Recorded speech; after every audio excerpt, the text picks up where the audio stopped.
سڵای خۆی گەورەتان لێ بم کاتتان باش بینەرانی عزیز و خۆشەویست خۆشحاڵ و بەختەوەرین کە ئەم ڕۆژ لا پرۆگرامێکی نوێی پەیامی ڕۆژ هاتینە خزمەتتان کە ئەم ڕۆژ کۆمەڵێک تەوەر و بەرگە و بابەتینی و جیاوازمان بۆ ئامادە کردوون بە هیوای ئەوەی کە تەواوی بەرگە و بابەتەکانی ئەم ڕۆژمان جێگای سوود و ڕەزامەندیەوەی عزیز و خۆشەویست بێت.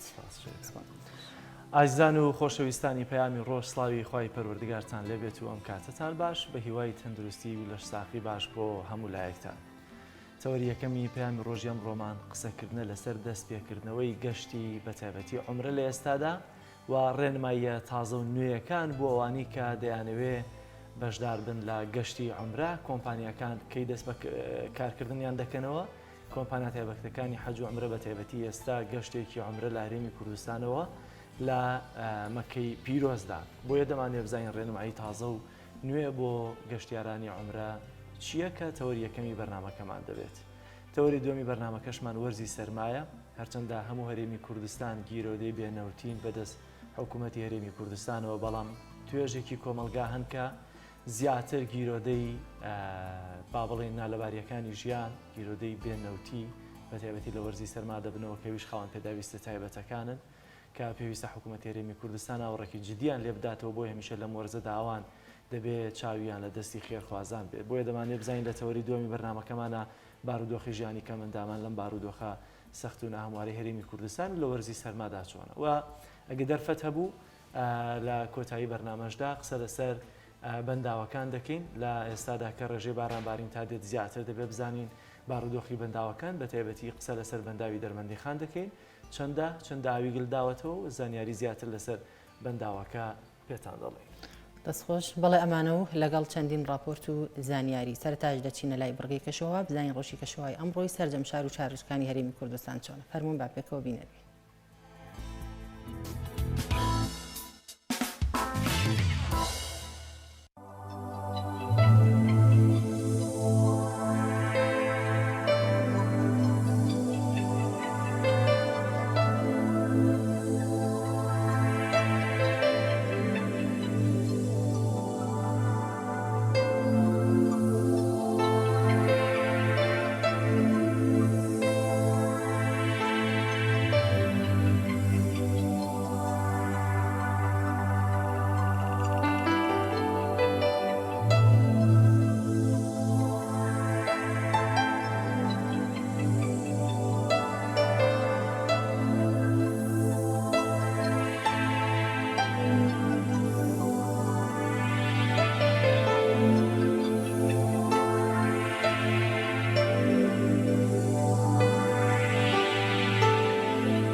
وەڵە بەڕێزان دەچینە لای تەوریەکەمان کە باز لە دەستپێکردنەوەی گەشتی ئەمریکاران و ڕێنمایەکانیان دەکەین بزانین ئایا گەشتی ئەمرە دەستی پێکردوێتەوە و ئەگەر دەستی پێکردیان ڕێنمایەکان چین بۆ ئەمریکاران بۆ قسەکردنی زیاتر لەسەر ئەم بابەتە میوانداری زۆر بەڕێز حاجی ئەمانج بەڕێوەبەری کۆمپانیای پارێزانمان کردو کاک حاجی زۆر بەخێر بێی سپاس و ئامادەبوون بڵێ بزانین ئایا گەشتی ئەمریکاران دەستی پێکردوێتەوە یاخود نا بەناوی خۆی بەخشندەی میهرەبان سپاس و ستایش بۆ خوا درود و سەلام سەر پێغەمبەری خوا صلی الله علیه و سلم دەستخۆشی بۆ ئێوە و ڕێز و کەناڵی ئاسمانی پەیام لە ڕاستیە تا ئێستا بە شێوەیەکی فەرمی گەشتی عومرە دەستی پێ نەکردوێتەوە بۆ هیچ شوێنێکی عالەم تەنها لە چەند ڕۆژی ڕابردووە دوو گەشتی تەجریبیان ئەنجامدا بۆ ئەندەنوسیا و پاکستان هەندێک تەشیرەیاندا یەک دوو گروپیان هاتن و کۆتایی پێ هاوجارە سیستەم وەستاوەتەوە ئەو سیستەمەی وەزارەتی حەج کە ڤیزەی لەسەر وەرەگیری ئێستا بە گشتی وەساو بۆ هەموو عالم یعنی ئێستا لە هیچ شوێنێکی دنیاوە ڤیزەی عومرە وەرناگیرێ بەس تەنها ڤیزەیەک هەیە پێوترێ ڤیزەی تیجاری وەکو پێشتی ساڵانی پێشوش ئەم ڤیزەیە هەر هەبوو بە غەیری مۆسیمی عومرەش مەسەڵەن خەڵکانێک هەن بۆ تیجارە دەچن بۆ سعودیە بەس تەنها ڤیزەی تیجاری هەیە حالياً کە ئەمەش خۆشبەختانە یەکەم ساڵە بۆ عێراق ئەکرێتەوە هیچ زانیاریەکتان هەیە کە گەشتی ئەمریکای دەست پێ ئەکاتەوە پێیان ڕاگەاندون هیچ بەروارێکی دیاریکراو هەیە پێشتر وەزارەتی حەج هەندێک بەرواری دانا لە 27 سیستەمی کردەوە وەکو عەرزمکردن بۆ چەند وڵاتێک وەکو ئەندەنوسیا و پاکستانوانە بەڵام تەجریبی بوو ئەوشی داخستەوە ئێساڵێن وەکو احتیمال ئەگەری زۆرەکە لە ساڵی داهاتووە لە سەرەتای ساڵی 20 بکرێتەوە ئەویش زیاتر وەزارەتی حەج و وەزارەتی تەندروستی سعودیە ئەوانە سەیری ڕێژەی ئەم نەخۆشیاکەن ئەم نەخۆشی کۆرۆنایە یعنی هەوڵەیەن با بڵین مەترسی نەبێ بۆ سەر ژیانی خەڵک ئەگەر ئەو نەخۆشیە کۆنتترۆل بکرێ و کەم بێتەوە نەخۆشیەکە احتیمالە زووتر بکرێتەوە بەڵام ئەگەر ئەو نەخۆشیە لە پەرستەندندا بێ و زیاتر بێ ڕەنگە وازوو نەکرێتەوە زۆر باشە کەواتەوانی کە ئێستا من لە دەستپێکی بەرنامەژ ئەمزانی گەشتێک لەوەیە چکە ئەوەی کە دیارە هەندێک خەڵک ئێستا لەوێن و ئایا ئەمانی کە سەر بە کۆمپانیەکان و لەوێن وەکو ئەوە ڕۆشتون ئامادەکاری بکەن زانیاری وەرگرن یاخود بە ڤیزەی توجاری ڕۆشتون ئیشی تریان هەیە و بابەتی ئەمرەش تاوتوێ دەکەن بەڵێ مەسەلەی ئەم ڤیزەیە کە عەزم کردی ئەمە خۆشبەختانە یەکەم ساڵە بۆ عدەمێکە نزیکەی زیاتر لە 20 ساڵ زیاترە ئەم ڤیزەیە نەبوو بۆ عێراق ئەمە هەمووی هەفتەیە 10 ڕۆژە کراوەتەوە یعنی ئێستا عێراقیە وەکو وڵاتانی تر کە پێشتر بە وڵاتانی تر هەبوو بەس عێراق و چەند وڵاتێکی کەم کە کێشیان هەبوو لەگەڵ سعودیە نەبوو الحەمدولیلا ئێستا ئەمە کە کراوەتەوە وەزام لە کوردستانە دوو کەس ڕۆشتن تا ئێستا بۆ ئەوێ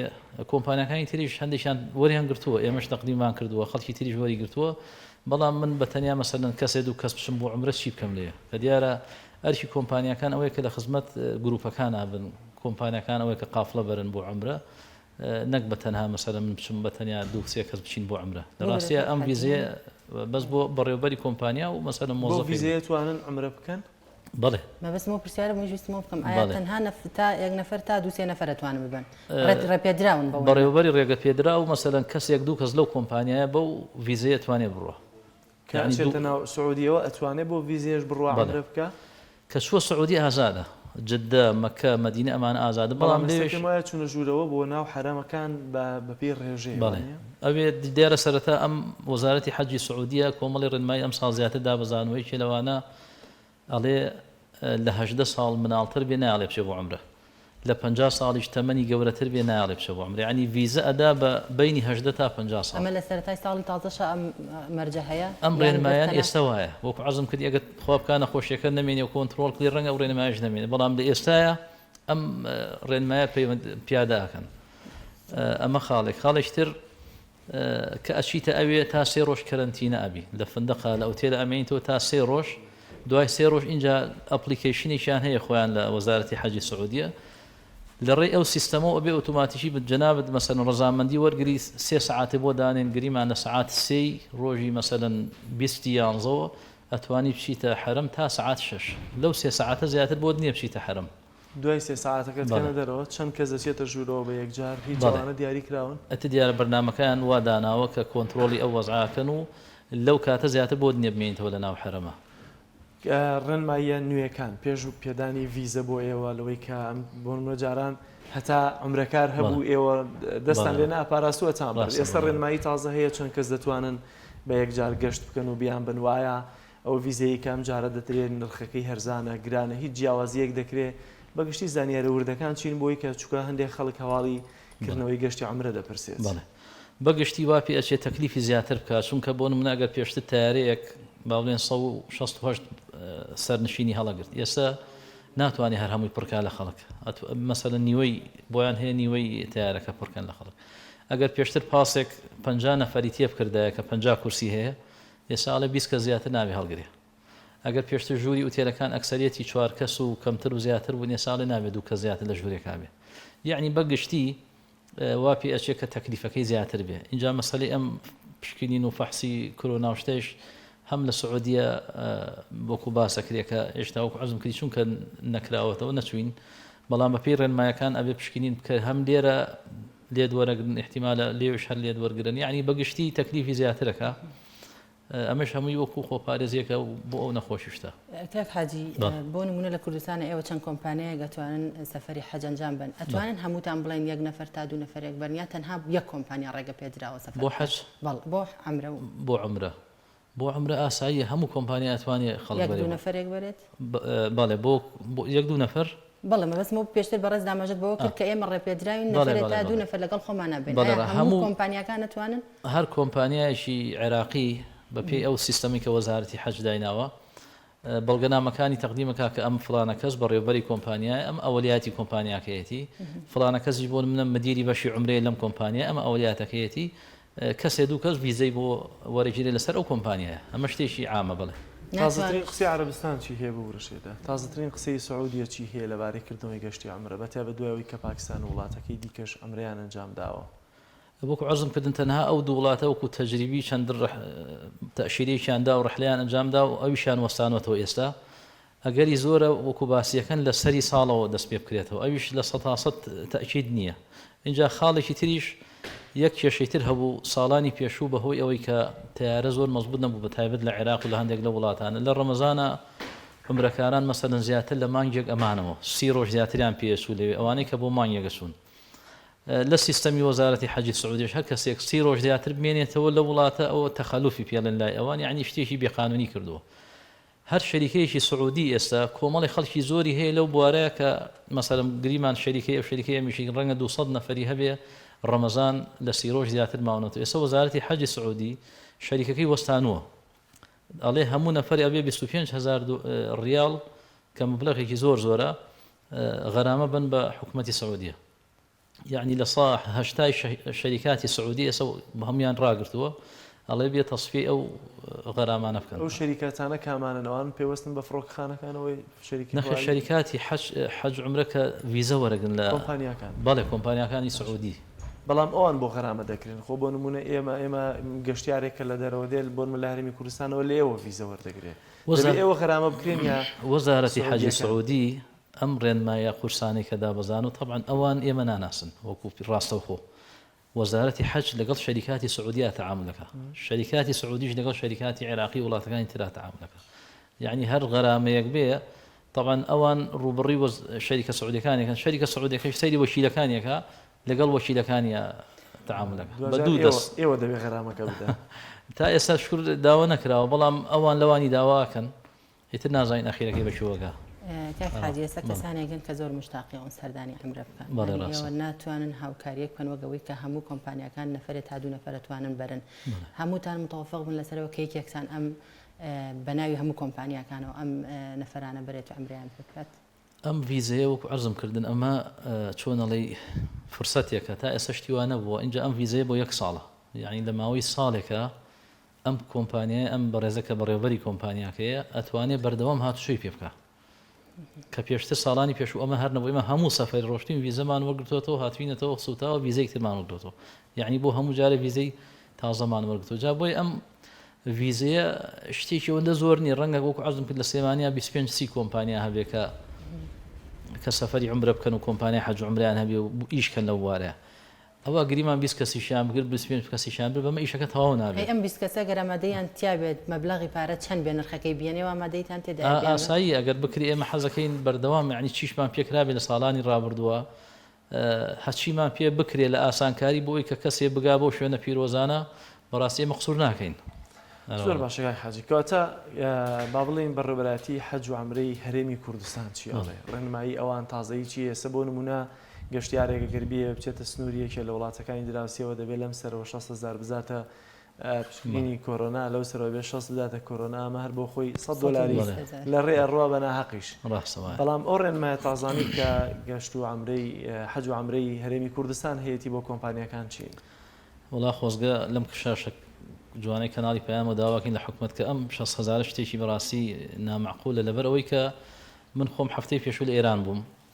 لێرە فەحسەکەمان کرد نەتیجەی دەست و چوومە ئەو دی لە گەڕانەوەی لە مەرز لێ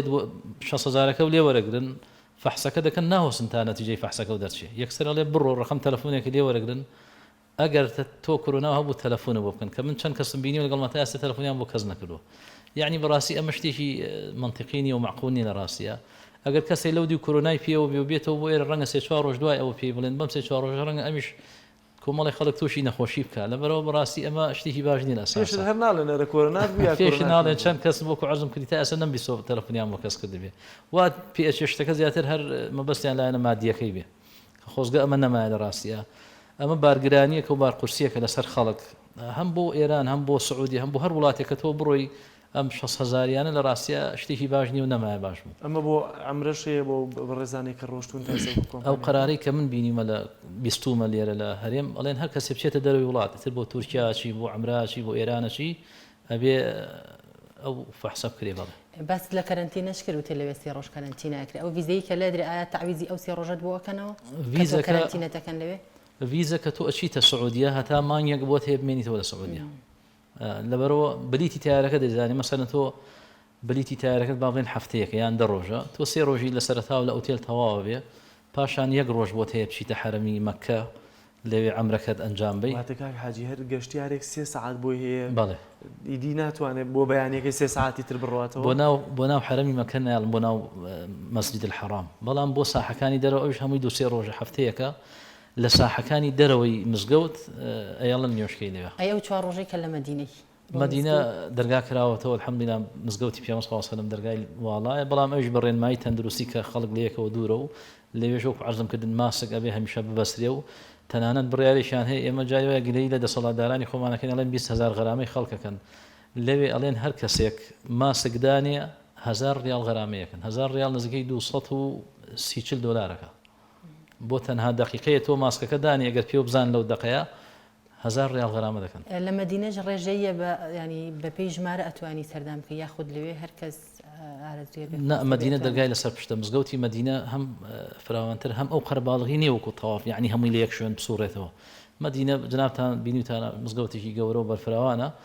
خەڵک زۆر بێ مزگەوتەکانی تر بەڕێنمایی تەندروستی بە ماسکەوە چێتە ژوورەوە و مەسەن بەرماڵیاندانا و خەڵک بەرماڵی پێ بۆ شێوێ نوێژی خۆ دەکەیت ئەگەر ڤیزا ئازاد نەکرێت لە دەرەوە بۆ کۆمپانیەکان ئەویش قەرەباڵغی کەوتوی نییە ئەویش بڵێ زیاتر حتا بۆ ناو خۆی سعودیەش ئێستاوە یعنی ناو خەڵکی سعودیەش بی بۆت نییە هەموو ڕۆژێ بچی لە حرەم تەواف بکەی یان بچیت مەسەلەن عەمرە بکەی واتکاک حاجی لێرە گەشتیارێکە ڕوا هەمووی 3 ساعت دەتوانێت لەو گەشتەیە بچێتە ناو حرەمەوە نی بڵێ ڕۆژانە 3 ساعت هەموو گەشتەکەی 3 ساعت لەو ڕەحلە یەک جار زیاتر ناتوانێت لێرەوە کە داخڵی سعودیە بووی پاش کەرەنتینەکەت ئایا بۆ ئەنجامدانی عەمرە بۆ ڕێکارەکان نەتوان بۆن سەفا و مەڕوا تەوافکردن ئەمرەکە و ئەنجام بە یەکسەرە هێڵن هەمووی بە سەرێکەوە وەکو عەرزم کردن ئەبێ لە ڕێ ئەو سیستەمەوە ئەو ئەپلیکیشنەوە بەدە ئەبێ موعید وەرگری پێشتر کە ڕۆژتی یەکسەر ئەمرەکەت ئەنجامەیە بەڵام ئێستاوان نییە ئەبێت ئێستا بۆ نمونەتەوە بڵێن تایارەکە دوایە لە مەتاڵی جدەدا ئابەزی لە جدە ئەمێنیتەوە لە ئوتێلە ئەو چەند شەوە لە ڕێ ئەو سیستەمە کە هەیە لە ئەو ئەپلیکیشنە لێەوە موعیدەکە وەرەگری مەسەل موعیدەکە بەیانی سعات ئەوە ئێتە تۆ بینی جدە و مەکە سعاتێکە سعات و نیوەکە پێش وەخت لە موعیدی خۆتە کاتێکەکەی ئەچیتە ناو حرەمەوە لەو کاتەیە ئەڵێ ڕێگەت پێیان چیتە ژوور عەمرەی خۆت ئەنجام بدەیت ئەم ئەپلیکیشنە بۆ هەموو ئەو ئەندامانە بێت کە لەو گروپیان یاخۆ تەنها بۆی هەیە کەسێک بۆی بێتەوە کەسێکی دیکە بۆی نەیەتەوە ینی بۆ هەموو جاری وایە دوو کەس بەیەکەوە ڕوا پێی خۆشە لە یەک جیانە بێتەوە خۆی ئەم سیستەمە بۆ هەموو کەسە یعنی وەکو عەرزم کردن تەنانەت خەڵکی سعودیەش بی خەڵکی مەککە بە خەڵکی جدە بە ئەبێ لە ڕێی ئەو سیستەمە و ڕەزامەندی وەرگری اینجا ئێڵم چیتە ناو حرەمەوە بەڵام بەم شێوازەش خەڵکی ئێمە ئامادەی تێدا نییە بچێت 3 ڕۆژ بۆ 3 سەعات کاردانەوەی خەڵک چیە کاک حاجی سەوارە بەم ڕێنماییانە پێت وایە هێشتا هەر خەڵکی هەرێمی کوردستان ینی بۆ 3 کات جمێژ دەیانەوێت ئەم پارەیە سەرفکەن و بچنە ئەم گەشتی عەمرەیە ئەنجام بدەن لە ڕاستیە خەڵک ئێمە تەجروبەی ساڵانی پێشومان هەیە خەڵکانیشی زۆر حەزەکەن کە بچن بۆ عەمرە زۆرینەی کاتەکانیان لەناو حرەما بەسەر بەرن و تەنانەت بۆ نمونە ڕەمەزان خەڵک هەبوو هاتووە لەگەڵ ئێمە چل شەو ماوەتەوە لێ مانگێک ماوەتەوە 20 ڕۆژ ماوەتەوە بە تایبەت دە شەوی ئەخیر ڕەمەزان کە 20 ڕەمەزان چووەتە حرەم نەهاتوەوە هەتا شەوی جەژن ئیعتیکافی کردو خەڵک نایە لێوێ لە ئوتێلا بمێنێتەوە خەڵک نایەت بۆ بازارەکان بچێت لێ بازار زۆرە لێرە شت زۆرە لێرە خەڵک لە سا هەشتاونەوەی خەڵک کەیەن بۆ ئەوێ بۆ عیبادە دەچن کە ئەچن بۆ عیبادەت حەزەکەن زۆرترین کاتەکانیان لە ناو حرەما بەسەر بەرن کە نوێژێک معلومی بەڕێستانە لە حرەمی مەکە بە 100,000 نوێژە ئەم ئەجرە دەست هەموو کەس ناکەوێت لەبەرەوە خەڵک بەمە بێتاقەتن بەم ڕێنماییانە بۆیە هەر ئیسیجابەی خەڵکیش کەمە لە ڕاستیە خەڵک هەتا ئەم ڕێنماییانە ئاوا بێ خەڵک زۆر حەزی پێی نییە بچێ بەڵام کەمینەیەکی کەم هەیە ئەڵێ هەر حەزەکەم بۆ منە جارێک کە چاوم ڕۆشن بێتەوە بەبیت کێشەم نابێ هەچەنێ بێ خەڵک حەزەکەن ئەم ڕێنمایانە نامێنێ ئەکسەرێت کاک حاجی ئەم سانسۆران نەهێشتن تەنها بۆ حرەمە بۆ نمونە کەسێک دەتوانێت سەردانی شوێنە پیرۆزەکانی دیکە بکات بە ئاسانی خۆی وەکو عەرزم کردن ئێمە قەرەباڵغەکە زیاتر لە حرەم لە مەکە کۆوە بێتەوە ئەجنا مەدینە بۆ شێوێنێ بڕۆ بۆ مەسەڵەن کێوی ئوحود بۆ لە مەکەش هەتا شوێنەکانی ترکە وەکو حەزارەت و تاریخێکی ئیسلامی هەن ئەو شوێنانە چۆڵن قەرەباڵغیتیانێ لەبەرەوە حکوومەتیش تەرکیزی لەسەر ناو حرەمە لەبەر قەرەباڵغی زۆرەکە لەوێیە حتا ئەگەر دیقەت من لە تەلەڤیزۆن و دیار مەسەڵەن کاتانەی کە خەڵکیش خەتیان بۆ کێشاون بەردەوام خەڵک هەیە پۆلیس و مەسەڵەن ئەمن و خەڵکی ئەو وڵاتە کە ئیدارەی ناو حرەمە بن بەڕێوە هەر کەسێ لابا لەو خەتە یان قەرەباڵغی لە یەک نزیک بوونەوە هەبێ بەردەوام خەڵک ڕێنماییەکەن کە لەسەر ڕێنماییەکان عمرە بکەن و تەواف بکەن زۆر باش کاک حاجی پێ دەچێت سبەینێ کە ڤیزە دەست پێ ئەوە کراوە ڤیزەتان پێ بدرێ بەڕێوەبەرەتی حەج و عومرەی هەرێمیش ڕێنمایی تایبەتی هەبێ بۆتان ڕەنگەوەش دووبارە جارێکی تر بە جۆرە لە جۆرەکان بارگرانیتان بۆ دروست بکە بەڵام دەمەوێت بزانم ئایا لەم کاتەیە چارەنووسی ئەم کۆمپانیایانە چی دەبێت کە ڕەنگە لەولاوە دەبێت باجی ساڵانی خۆیان بدەنە حکوومەتی هەرێمی کوردستان و لەم لاشەوە گەشتیاریان نەماوە گەشتیاریان کەمە ئایا ئێوە لێ خۆشببوونتان بۆ دەرکراوە لەسەر باجەکانتان ئێستا چارەنووسی کۆمپانیەکانی ئێوە لەم بارودۆخەیە چۆن دەبێت وڵا بەداخۆ ئێمە نەگەێستا ساڵانی پێشویش کە بە درێژایی چەند ساڵە لە بواری حەج و عومرەیە کارمان کردووە هەموو کاتێ زەریبە زیاد لە حەدی خۆی زەریبەی لە ئێمە سەنوو یعنی بۆ نمونە ئەگەر عومرەکارێک وا دانین $50 ئیسفادە بە کۆمپانیایە گەگەێنێ زەریبە زیاتر لە 50 نزیکەی 100,000 ئیسفادی دانا بۆ ئەو کۆمپانیای و کۆمپانیا گریمان 100,000 ئیسفادەکە لە 100,000 باجی داناوە یعنی باجەکەی تقریبا دووقات داناوە لەسەر هەموو کۆمپانیاکان بەبێ ئەوەی کە چاوپۆشی بکەن لە هیچ کۆمپانیای بەبێ ئەوەی کە ڕێنمایی مەسەلەن یعنی چاویان لە وەزعی کۆمپانیاکان بێت کە بە درێژایی ساڵانی پێشوو هەروە بە تا ئێستا نەمان بینیەوە زەریبە هاوکاری کۆمپانیاکان بکە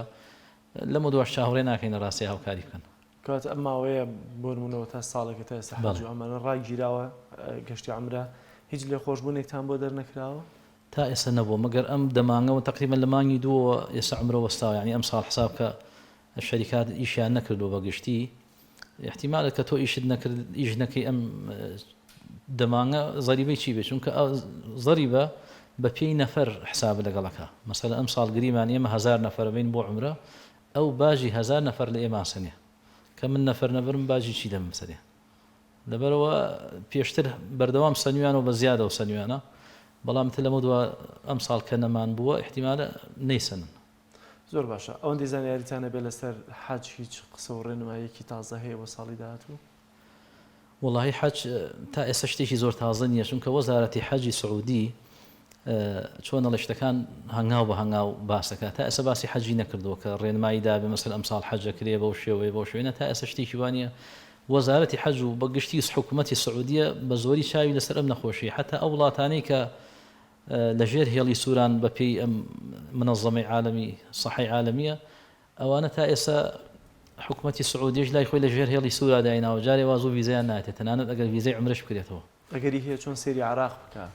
عێراقیش تا ئێستا ڤیزەی کردەوە بەداخۆ عێراقیش تا ئێستا وابزانم یەکێکە لە وڵاتانی کە لەژێر هێڵی سوورایە لە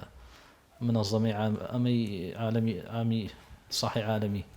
لە ڕێگەی ترانزیتیشەوە ناتوانن ئێوە گەشتیارانتان بکەن ئەوێ ئەگەر سبەینی هاتوو بۆ نمونە ڤیزە کرایەوە بەس ڤیزە بکرێتەوە ئێمە کێشەی ترانزیت نییە تیارە ئەبێت تا ئێستا خەڵک چۆکو عەزم کردی دوێنێ پێری ئەم هەفتەیە بە ترانزیت چوونەتە دووبەی لە دووبەیەوە بۆ ئێوە چوون کێشە تیارە نییە کێشە ڤیزەیە کە ئەو ڤیزەت نەداتێتەوە بەچی ڕۆی پێیانتان چییە بۆوانی کە خولیای یان مشتاقن جارێکی دیکە بگەنەوە ناو حرەمی پیرۆزی مەکە و زۆر جار هەواڵیەوە دەپرسن کە کەی ئاخۆم لەم گەشتانە بکرێنەوە دەبێ بزانم چی بۆ خەڵکانە دەڵێن. سەرەتا پێغەمبەری خوا صلی الله علیه و سلم فەرمایشتێکی هەیە فەرمێ لە کاتی خۆیان کە فەرمیێتی فەرمێ چێژ لەو بەیتە وەربگرن لەبەرەوەی دوو جار ڕووخا ئەو بەیتە ئەم جارە بڕوخێ والله ئەعلەم ڕەنگە قیامەت بێ ئەوتر جاریش کە نەتوانی چێژ لەو بەیتە وەرگیت. لەبەرەوە ساڵانی پێشوو زۆرێک لە مامۆستایان خەڵک باسییان نەکرد کە هەتا بۆتان نەکرێت سەفەری ماڵی خوا بکەن، بەڵام بەداخەوە زۆر کەس ئەیوب بەخوا من تا حەج نەکەم ناچم بۆ عومرە، کە بەڕاستی سەفەری عومرەش لەزەتێکی زۆر ڕۆحی گەورەی هەیە، ئینسان شادە بێ بۆ شوێنە پیرۆزانە، بۆی ئینسان هەتا بۆی بکرێ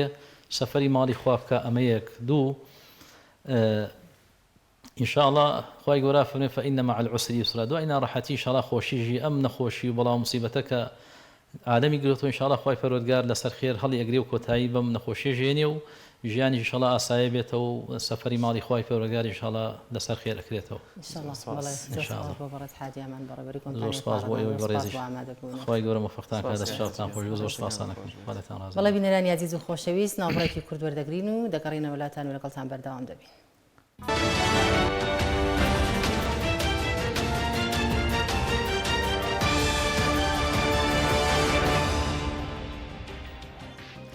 دوبارە ساڵتان لەبێت بە ڕێزان کورتێکی هەواڵەکانتان پێشکەش دەکەین. بەبێ ڕەزامەندی پەرلەمانتارانی کورد، پەرلەمانی عێراق پرۆژەی یاسایی قەرزی پەسەند کرد و پەرلەمانتارێکیش دەڵێت بەهۆی قوماری بەرپرسانی هەرێم بەنەوتەوە پرسی موچەی فەرمانبەرانی هەرێم کەوتە تونێلێکی تاریکەوە. بەپێی یاسای پەسەندکرا و دەبێت کۆمپانیای سۆمۆ ئەو بڕەونەوتە دیاری بکات کە هەرێم ڕادستی بەغدای دەکات و لە بەرامبەردا بەغداد پابند بێت بە ناردنی شایستەدارەکانی هەرێمەوە. سەرکەوت شەمسەدین ڕایگەیاند بەپێی یاسای قەرز هەرێمی کوردستان ڕادەستکردنی نەوت هیچ هاوکارێکی دارایی ناکرێت و ئەو پەرلەمانتارە باوەڕی وایە بەو یاسایە کۆتایی هێنرا بەو چاوپێشنەی کە هەرێم بێ ڕادەستکردنەوەی نەوت هۆکاری دارایی دەکرا و موچەی فەرمانبەرانی پێدەدرا. لا دانیشتنەکەدا پەرلەمانتارانی سوننە و شیعە پێکەوە بەبێ وەرگرتنی بۆچوونی کورد پرۆژە یاساکەیان تێپەڕاند و پرسی موچەی فەرمانبەرانی هەرێمیش لە سای شکستی ئابووری و سیاسەتی بەرپرسانی هەرێم کرایە قەیرانێکی دیکە بۆ گیانی موچەخۆرانی هەرێم. مامۆستا عەلی باپیر ئەمیری کۆمەڵی ئیسلامی کوردستان لەگەڵ سەرۆک و ئەندامانی فراکسیۆنی کۆمەڵی ئیسلامی لە پەرلەمانی کوردستان کۆبووەوە. سەرەتا ئەندامانی فراکسیۆنی کۆمەڵ کار و چالاکیەکانی فراکسیۆنیان خستە ڕوو. ئەندامانی فراکسیۆن ڕوونیان کردەوە ئەوان وەک دڵسۆزێکی تێکڕای خەڵکی کوردستان بێ جیاوازی لە خزمەت میلەتدا کار دەکەن و ئەرکی سەرشانیان جێبەجێ دەکەن. ئەمیری کۆمەڵی ئیسلامی سوپاس و دەستخۆشی لێکردن بۆ ئەو هەڵوێست و چالاکیانەی لا چوارچێوەی کاری پەرلەمانی خۆیاندا ئەنجامی دەدەن وتیشی لە ڕێگەی لیژنەکانەوە خزمەتی بەرچاوی هاونیشتیمانیانتان کردو و توانیوتانە مافی نوێنەرایەتیان لە پەرلەمان بدەن. لا بەشێکی دیکەی وتەکانیدا مامۆستا عەلی باپیر ڕوونی کردەوە هەلومەرج و بارودۆخی ئێستای عێراق و هەرێم و ناوچەکە نائاساییە و پێویستە حکوومەت و کاربەدەستانی هەرێم بە لێزانی و وردیەوە هەنگاو بنێن. ئەمیری کۆماڵ بە پێویستی زانی بەرپرسانی هەرێم بەرژەوەندی باڵای گەلەکەمان بەسەر بەرژەوەندی حیزبی و کەسی هەڵبژێرن و کار بکەن بۆ کەمکردنەوە و چارەسەری قەیرانەکان و نەهێشتنی گرفتەکان. هەروەها ڕوونی کردەوە کە پەرلەمان دەستگایەکی گرنگی هەر دەوڵەتێک و پێویستە ڕێزی خۆی لێ بنرێ و هاوکاری بکرێ بۆەوەی بتوانێ دەوری خۆی ببینێ و ئەرکی سەرچانی بەباشی ئەنجام بدات. دەیان ڕێکخراوی مەدەنی لە هەرێمی کوردستان داوا لە هەریەک لە پارتی و پەکەکە دەکەن شەڕی ناوخۆ هەڵنەگیرسێننەوە. لا پەیامێکدا لەژێر ناوی پەیامێک دیش بە شەڕی ناوخۆ 56 ڕێکخراوی کۆمەلگای مەدەنی ڕایان گەیاندووە. هەریەکە لە پارتی و پەکەکە دەزانن کە شەڕ هەر ماڵوێرانی لێ دەکەوێتەوە. نەتەوەی کورد بە گشتی و بەتایبەتی گەلی کوردی باشوور ماندوون بەدەست جەنگ و جینۆساید و ئەو هەموو قەیرانە ئابووری و دارایی و کولتوری سیاسی کە بەرەوکی گرتووە. هەروە هاتووە ئێمە کۆمەڵێک ڕێکخراوی مەدەنی بە توندی دژی هەڵگیرسانی ئەم شەڕە نەخوازراوین و شەرمەزاری دەکەین. هاوکات دەپرسین لەم قەیرانی داراییەدا ئەگەر شەڕ ڕوو بدات کێ خەرجی و ئەرکی دارەدانی شەڕەکە دەگرێتە ئەستۆ. تا بەشێکی پەیامەکەدا داوا لەو دوو حیزبە چەک بەدەستە دەکەن بەرپرسیارانە و هۆشمەندانە بیر لە ئایندە بکەنەوە و ڕێگە نەدەن سیاسەتی پەرتکە و زاڵ بێت سەر بگرێت. لە گۆڕەپانێکی باکووری مۆزەمبیقدا چەند چەکدارێک 50 کەس سەردەبڕن. چەند چەکدارێک کە بەوتەی سەرچاوە هەواڵیەکان سەربا گروپی چەکداری داعش بوون لا گوندەکانی باکووری مۆزەمبیقدا خەڵکیان کۆ کردوتەوە و ژنەکانیان بۆ شوێنێکی نادیار بردون و پیاوەکانیشیان سەربڕیون. بەپێی زانیاریەکان تاقمێک چەکدار دەستیان بەسەر چەند ناوچەیەکی باکووری مۆزەمبیقدا گرتووە کە ئەو ناوچانەش دەوڵەمەندن بە نەوت و سەدان گەنجی بێکاری ناوچەکەشیان بەپارە کردوتەوە چەکداری خۆیان بەهۆی چالاکیەکانی ئەو گروپەوە لەو ناوچەیەدا دەیان خێزانی گوندەکان ئاوارە بوون و ژیانی هەزاران خێزانی دیکەش لە مەترسیدایە. دوای ئەوەی مارک ئێسپار وەزیری بەرگری ئەمریکا لەلایەن دۆناڵد ترامپ سەرۆکی وڵاتەوە لا پۆستەکەی دوورخرایەوە، ڕاوێژکاری سیاسەتە ئەمنیەکان، ڕاوێژکاری هەواڵگری بەرگری و بەڕێوەبەری نووسینگەی وەزیران لا پنتاگۆن دەستیان لە کار کێشایەوە. لە ڕاگەیەنراوێکدا کە لەلایەن پنتاگۆنەوە بڵاوکراوەتەوە باس لەوە کراوە کە لەگەڵ دوورخستنەوەی مارک ئێسپار لا پۆستەکەی جیمز ئەندەرسۆن ڕاوێژکاری سیاسەتە ئەمنیەکان دەست لە کارکێشانەوەی خۆی پێشکەش کردووە و ئەنتۆنی تاتا خراوەتە شوێنەکەی. پێشتر ئەنتۆنی تاتا لەلایەن دۆناڵد ترامپەوە بۆ هەمان ئەرک کاندید کرابوو، بەڵام بەهۆی بڵاوکراوەکانی دژ بە ئیسلام و ناوزەندکردنی سەرۆکی پێشووی ئەمریکا باراک ئۆباما بە تیرۆریست لەلایەن ئەنجومەنی پیرانەوە ڕەتکرابەوە. پێشتر دۆناڵد ترامپ ئاماژەی بەوە کردبوو کە کریستۆفەر میلەری سەرۆکی ناوەندی بەرەنگار بوونەوەی تیرۆری نیشتیمانی لا شوێنی مارک ئێسپار داناو. لە کاتێکدا چاوەڕوان دەکرێت ژمارەیەکی زیاتر لە بەرپرسانی پنتاگۆن لە کارەکانیان دوور بخرێنەوە. بانگەشەی ئەوەش دەکرێت کە دۆناڵد ترامپ بەڕێوەبەرانی CIA و FBI لە پۆستەکانیان دوور دەخاتەوە. کورتێواڵەکانتان پێشکەش کرا پاژناڵێکی کورد دەگەڕێنەوە وڵاتان و لەگەڵتان بەردەوام.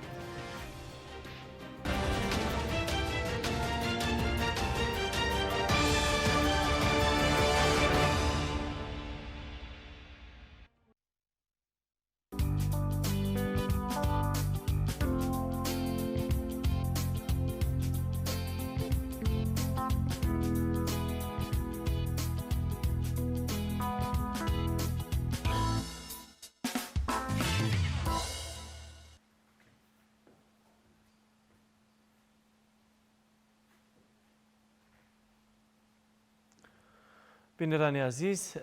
دیارە لە ئێستادا دکەوتوینەتە ناو وەرزی سەرما و سۆڵە و بارانبارینەوە، بۆیە هەمیشە گرفتەکانی خەڵک لە هەرێمی کوردستان لە هەم لە وەرزە زۆر گەرماکەدا و هەم لە سەرماکەدا زیاتر دەردەکەون، بە تایبەتی لە وەرزی سەرمادا کە جیاواز لە خراپی کارەبا دیارە کەمی سوتەمەنی و نەبوونی بە تایبەتی نەوتی سپی بەرۆکی هاوڵاتیان بەگشتی دەگرێت و بە تایبەتی هەندێک توێژن لە کۆمەڵگەی ئێمەدا کە بارودۆخی ژیانیان لەم قۆناغەدا سەختتر دەبێت کە یەکێک لەو توێژانە خاوەن پێداویستە تایبەتەکانن کە لەلایەکەوە بەهۆی ئەو هاوکاریەدارە یەکەمەی کە حکوومەت هێرێمی کوردستان بە چەند مانگێک جارێک دەیکات ناتوان بژێوی ژیانی خۆیان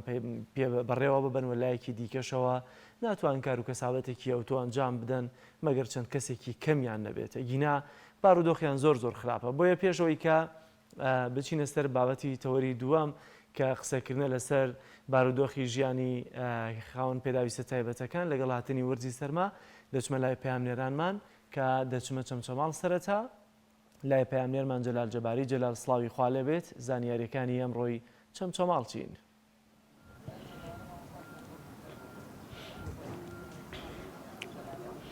بەڵێ سڵاوی خوای گەورە لە ئێوە و لە تەواوی بینەران و بیسەرانی کەناڵی ئاسمانی پەیام بێت و بە هیوای ڕۆژێکی پڕخێر و خۆشی بۆ گشتلایەک. دیارە بڕیارە پاش کەمێکی تر نەخۆشخانەیەکی تایبەت بە ڤایرۆسی کۆرۆنا لا قەزای چەمچەماڵ بکرێتەوە بە ناوی نەخۆشخانەی چەتری باوک کە دیارەم نەخۆشخانەیە لە ماوەکانی ڕابردووە لەلایەن خێرخوازان و سەرمایەدارانەوە دروست کراوە و وەک لە ئێستا لە پشتی منەوە دیارە بڕیارە پاش کەمێکی تر لە مەراسیمێکدا بە ئامادەبوونی بەڕێوەبەری گشتی تەندروستی سلێمانی و بەڕێوەبەری تەندروستی چەمچەماڵ مەراسیمەکە بەڕێوە بچێت. من گفتوگۆ لەگەڵ کاکدارە مامڵێسی یەکەم کە سەرپەرشتیاری ئەو نەخۆشخانەیە. کاکدارە زۆر سپاس بۆ ئامادەبوونت. ئەم نەخۆشخانەیە ئێوە پێم وابێ لە کۆتایی مانگی سێ دەستکرا بە کارکردنتیایە و بڕیار بوو لە ماوەی 15 ڕۆژە تاوا بێ، یعنی بەڵام ماوەی نزیکەی 7 مانگی پێچوو. ئایا هۆکاری دواکەوتنەکەی چی بوو کە زۆر دواکەوت؟ هۆکاری دواکەوتنەکەی بۆ چەند خاڵێکە گەڕێنمەوە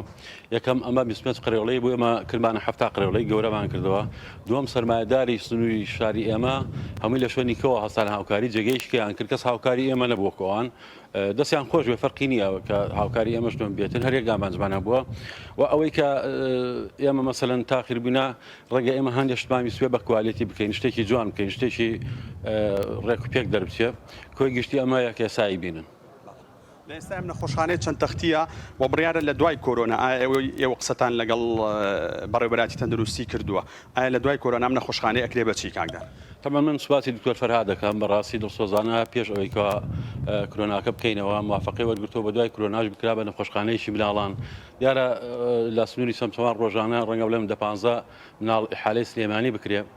خۆم مناڵی نەخۆشی درێژخایەنم هەیە لەوێ جاری وا هەبووە خەڵکە بۆ خەڵکیم سنوورەی ئێمە خێزانەکەی گریاوە لە یەکێتی پیاوەکەم ناتوانانی هاوکاریم ینی بڵێم بێت سەردانم کا لە بەرەوەی کەواکری سیارەی پێ نییە ئێمە گرتوانیم خزمەتە بکەین پێم وایە شتێکی باشە ئینشەڵا کرێ بە نەخۆشخانەی مناڵان ئامارێکتان لە کە نەخۆشخانەکە بە بڕی چەند تەواو بوو بە بڕی چەند میلیۆن دینار یاخود نا ئێمە ئەو ئامارەمان لایە هەتاکو ئەمڕۆ بە هەموو هاتوویەک بە هەموو ئەوەی کەوا مەسەلەن موادی هێنابێ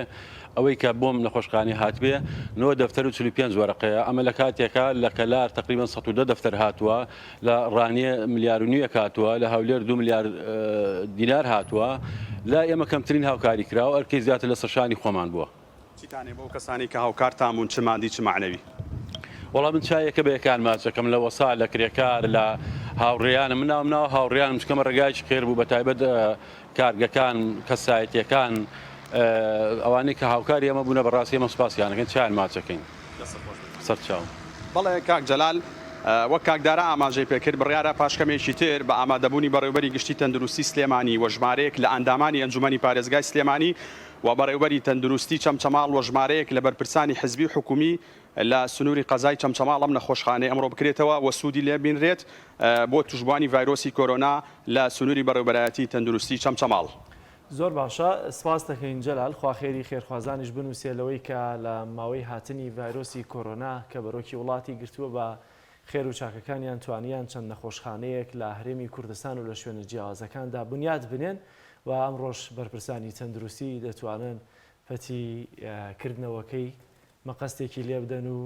شانازی پێوە بکەن کە دەوێت لە واقعدا شانازی بە خێرخوازانمانەوە بکەین سپاس بۆ زانیاریەکانت کە لە چەمچەماڵەوە لەگەڵمانە بوویت بەڵازیان دەچینە لای تەوەری دووەمان کە پێشترا و کارم جەلال ئاماژەی پێکرد کە باز لە دۆخی خاوەن پێداویستە تایبەتەکان دەکەین لە وەرزی سەرمانسۆڵە داویش بە میوانداری زۆر بەڕێز سەنگەر عوسمان ئەندامی دەستەی باڵایەکێتی کەمەندامان کاک سەنگەر زۆر سپاس بۆ ئەمەدەبوونیت زۆر سپاس بەخێربێت سەرتاگەر پێمان بڵێن زانین لەم وەرزی سەرمایەدا دۆخی خاوەن پێداویستە تایبەتەکان چۆن و داواکاریتان چییە؟ بەڵێ پێشەکی بەناوی خۆی گەورە دەستخۆشیتان لێکم بۆ ئەم بەرنمەیە کە ئەم کەناڵە بەڕێزە بووە بڵنگۆیەک بۆ گەیاندنی داواکانی کەمەندامان ژیانی کەمەندامان ئێستا لە دۆخێکی زۆر خراپدایە و بەرەوەرزی سەرمای زستانە ڕۆین یعنی لە ژیانەکان کە ماڵ هەیە قەترەیە نەود نییە لە ماڵیا مناڵانی شەلل دەماخمانەیە یعنی هیچ پێداویستێکی سەرەتاییان بۆ دابین نەکراوە لەلایەن ئەم حکوومەتی هەرێمی کوردستانەوە پەراوێز کراوە زۆر باشە مناڵی شەلل دەماخیانەیە خاوەن پێداویستی تایبەت وە زۆر بارودۆخی ژیانیان خراپە ئەمە ئەو ڕستانن کە زۆر جار کە مایک دەچێتە بەردەمی خاوەن پێداویستە تایبەتەکان دێڕێنەوە لە ڕووی واقعەوە گەر بەرپرسێکی وڵاتە بیەوێت لەم ڕستانە تێبگا زیاتر بۆ شیکەنە وێنای خراپی ژیانیان ماڵی بۆ بخەنە ڕوو ژیانیان چۆنە کە دەڵین خراپە کە دەڵین وەرزی سەرما هات واتە سەرمایان دەبێت نەوتیان نییە ئایا ئامێری گەرمکەرەوەیان نییە ئایا موچەیان نییە نانیە لەسەر سفرەیان نابیخۆن من دەمەوێت زیاتر بە جۆرە تعبیر لەم دەستەواژانە بکەن کە بەکاریان دێنن کە بەرپرسەکانمان لێیان تێ بگەن بەڵێ بەرپرسان ێ وڵاتە یعنی کێشەیەکیانەیە کێشەی تێگەشتنیانەیە لە خەڵکی فەقیر و هەژاری ئەم وڵاتە تێ ناگەن هەتاوەکو ئەم دەقەیە یەک بەرپرس نەهاتۆتە سەر خەت بڵێ من لە کەمەندامان تێگەیشتم لە کاتێکا تێگەن کە خۆیان مناڵێکی شە لە دەماغ مناڵێکی خاوەن پێداویستی تایبەتیان هەبێ کە خۆیان ژیانێکی خۆشیشانەیە ژیانێکی خۆی خۆشی بۆ دابینەکەن لەو کاتە لەوە ئەچێ لە سایە بیستی نەهامەتەکانی کەمەندامانی فەقیر و هەژار تێ بگەن بەڵام هەتاوەکو ئەو شتش نەبێت ئەو کەسانەی کە بەرپرسن لە وڵاتە خۆیان کەمەندامێکیان نەبێ ناتوان لە حاڵی ژیان ئێمە کەمەندامان تێبگەن بەرپرسی وڵاتە ئەگەر بەرپرس بێت ڕۆژێک چەند ساڵ کە بەرپرسە لە وڵاتە یەک ڕۆژ بێت لە ڕێکخراوەکەی ئێمە داوام کە ئەنجاتی ئەگات کە ژیانی کەمەندام چییە بابێت دوو مناڵیشە لە دەماخی بۆ بخەنە سەر مێزەکەی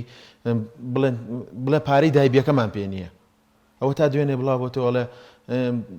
هەر ئەو دایبی کە ئێمە چەند ساڵە داوای ئەەکەین بۆ کەمەندامان بۆ مناڵانیشە لە دەماخ دوێنێ خۆیانی شەرمەزار کرد یان بە کەسوکاری پێشمەرگە ئێمە داواکارێکی لە وەزارەتی پێشمەرگاکەین هەندێک لەو دایبیانەی کە دابینیان کردووە بۆ کەسوکاری پێشمەرگە بۆ مناڵی پێشمەرگە هەنێک لەو دایبیانە دابین کەم بۆ مناڵانیشە لە دەماخ کە ڕۆژانە پارەی یەک دەسە دایبیان پێنێ بیکڕن دایکیان بە هەزار نەهامەتی پەڕۆیان پێ هەڵەگرێ ینی بە هەزار نەهامەتی بەخێویانەکە مناڵمان هەیە ڕۆژانە لە 24 سعاتە لە 18 سعاتی ئەقیژێنێت ئەم دایکە لە ماڵەوە خزمەتیەکە پارەی یەک دەسە دایپی پێنیە هیوادارین وەزارەتی پێشمەرگە ئەو دەسە دایبیانی کە دابینیەکە بۆ کەسوکاری شەهیدان کەسوکاری شەهیدان تاجی سەریە من حەقی خزمەتی زیاترن ئێمەش لەگەڵ ئەوانە حەقی خزمەتین دابینیکەن بۆ مناڵانی شە لە دەماغ کە ئێستا یەک دەسە دایبینیە لە ماڵە من چەنەها ماڵە بۆێنم یەک دەسە دایبینیە لە ماڵەیە بەپەڕۆ ئەو دایکەی ئەو مناڵە پاکەکاتەوە لەم وەرزی سەرمایەدا زیاتر کەمەندامان داواکاریتان چییە؟ ئێمە وەکو کەمەندامان ئێستا ڕاستەڵێن دەست کراوە بە دابشکردنیەوە بەڵام کە مناڵانی کەمەندام زیاتر پێویستیان بنەوتە زیاتر پێویستیان بۆ یەکە ئامێرە گەرمکەرەوەکان لە ماڵێنە بڕەنەوتەش ببوورە بڕپارێکی کەمێ بەڵام پێم وابێت چەند مانگێکە باوەڕکە ئەتوانێت ئەویان هەیە ئەو بەرمی لە نەوتەژ باوەڕکە من ئێستا بەدایان ژمارم لایە کە پەیوەندی پێوە کردووم کە ئەڵێ ڕاستە نەودێت بەڵام پارەی 44,000 وەرەگیرێ لە بەرامبەری ئەو بەرمی لە نەوتەیە ئەڵێ پارەی ئەو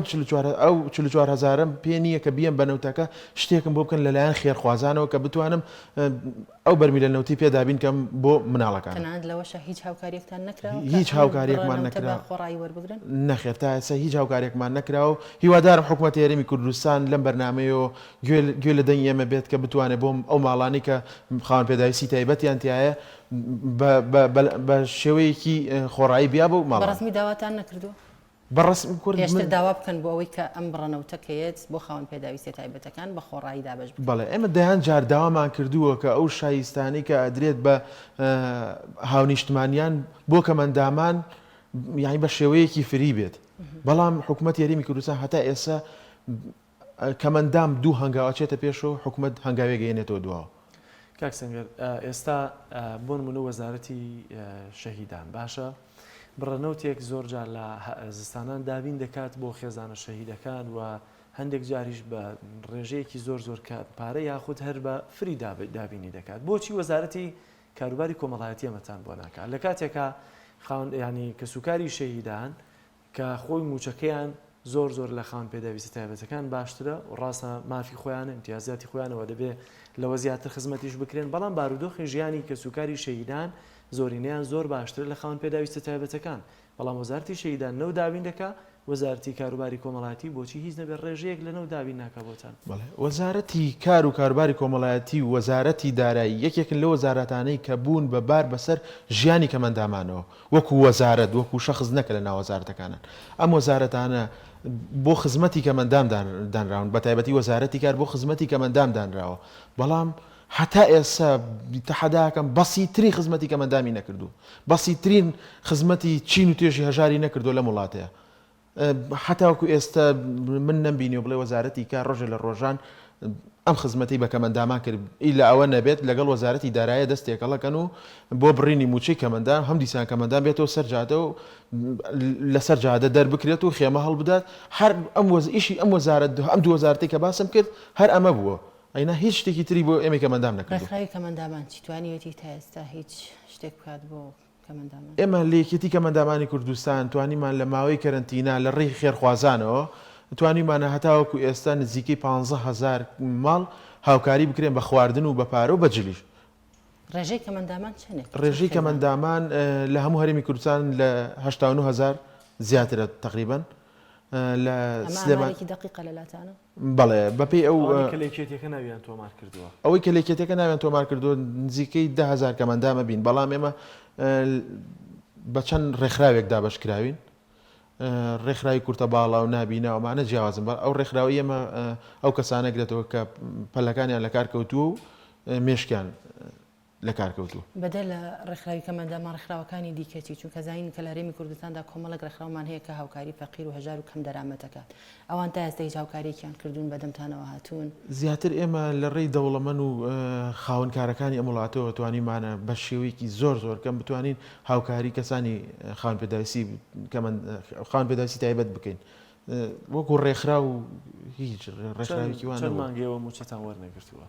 یا چەند مانگ موچەتان فەوتاوە ئێمە تقریبا لە ساڵی 2020 سێ موچە ماوەرگرتووە 300,000 ماوەرگرتویان 300,000 موچەکەشتان 100,000 ئەو کەسانەی کە ینی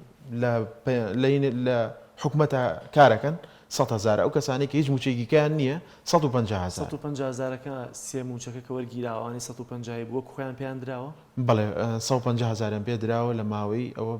بۆ 12 مانگ ئەوان ئەم لێبڕینە نەیگرتوونەتەوە کەواتە لێبڕینەکە لە سەرەتالی گرتی نییە موچەکانمان بوو بنەوە 1000 بە 6,000 بەڵامی تر ئەم جارە کە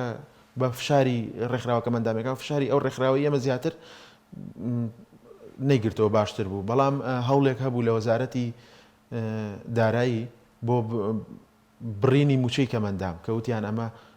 موچە نییە ویستیان بیبڕن بە هەوڵی ئێمە ڕێکخراوێکی کەمەندام هاوکاریە دەدرێت ئەم دەقەیە ویستیان بیبڕن لە بوجەیە بەڵام ئیتر بە هەوڵی ئێمە چوین لە وەزارەتی کار و داواکەمان بەرزکرەوە بە سەرۆکی هەرێمی کوردستان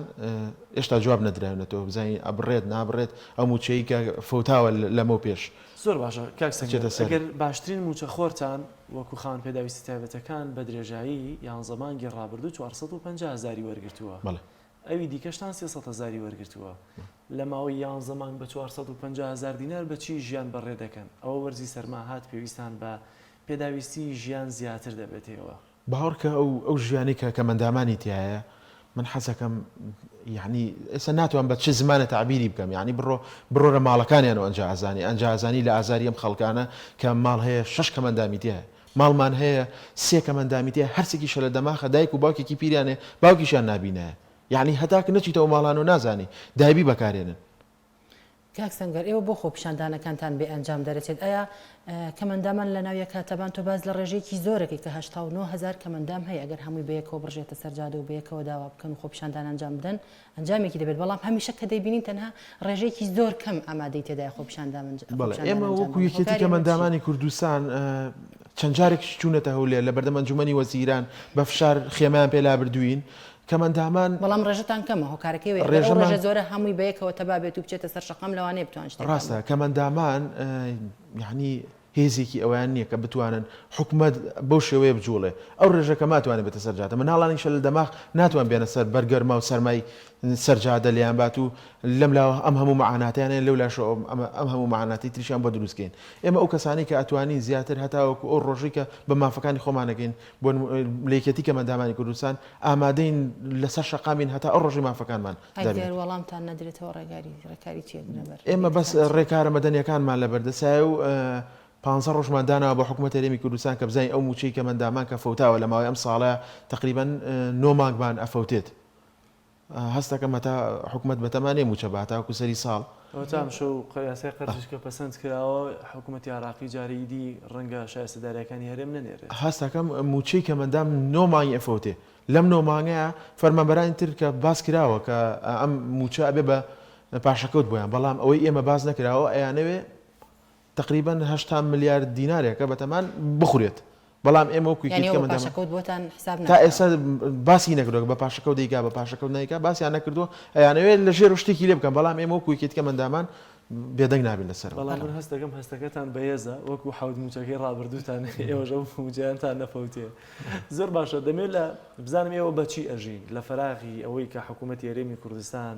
ژیانی ئەوەی فەوتاندووەوە موچەکانتان پاشەکەوت دەکات موچەتان دەخوارد لێتان ناپرسێتەوە ئێ باشە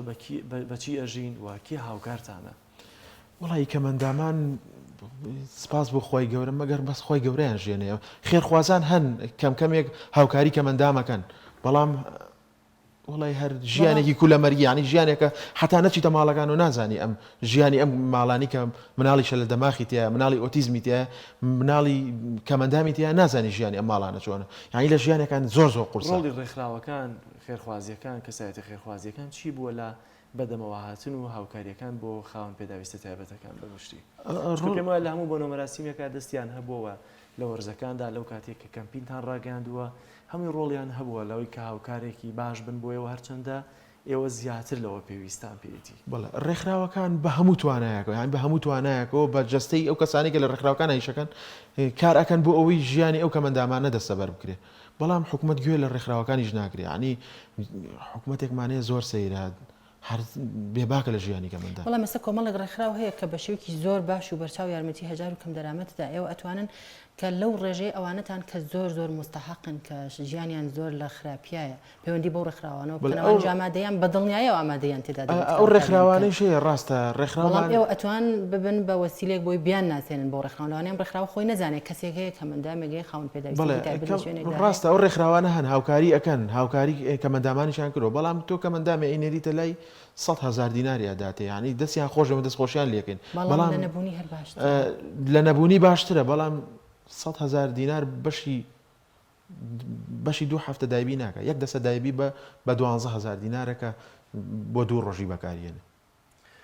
زۆر باشە کاک سەنگەر ئەمڕۆوی کە ئەنجامە درێت کاتژمێر 12 مەراسیمێکتانە بێت لە سلێمانی ئەمە بۆچیە بێ و چالاکی ترتان دەبێت؟ بەڵێ ئەمڕۆ خێرخوازێکی خۆشەویستی کەمەندامان لە دەروەوەی وڵاتە بە ناوی کاک حاجی کاک ئومێد باوەمەردەیی هەساوە بە دابینکردنی خۆراک بۆ زیاتر لە 500 ماڵ